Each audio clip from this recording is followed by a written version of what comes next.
Minister, so we've had this debate continuously over, I say, since my time in here, and I've been here 8.5 years, and unfortunately we will continue to have that debate until this issue is resolved.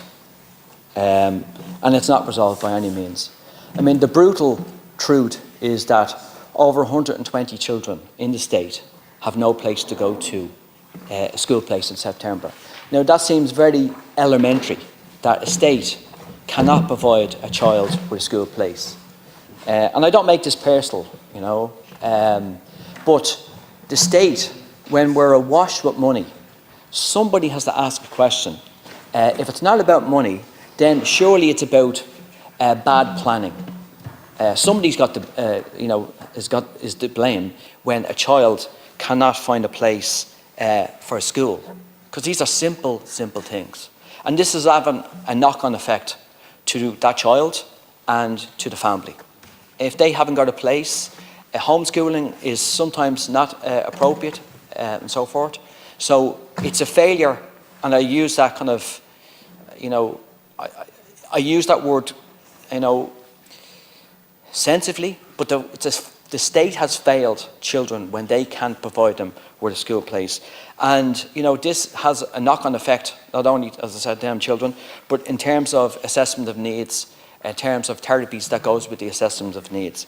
I mean, you have a bizarre situation where families have to take the state to court in terms of the state breaching the Disability Act of 2005. I mean, laws are made in here, so they're legislated for and they're enacted so that they work. The Disability Act, in terms of the assessment of needs, simply doesn't work. If families are going via the High Court to bring the state for these therapies and these assessments, then there's obviously something dramatically wrong. Just want to kind of touch on in relation to what answers and what solutions are we saying? I think a number of solutions in terms of the vacancies in the kind of children disability network teams. There's huge vacancies at the moment. And once there's vacancies up to 40–50% in cases, then there's going to be, again, that knock-on effect where people have to wait years in some cases, or if you have the money, you will go private. And these are expensive therapies. So the knock-on effect from the top affects the children, the most vulnerable children in our society.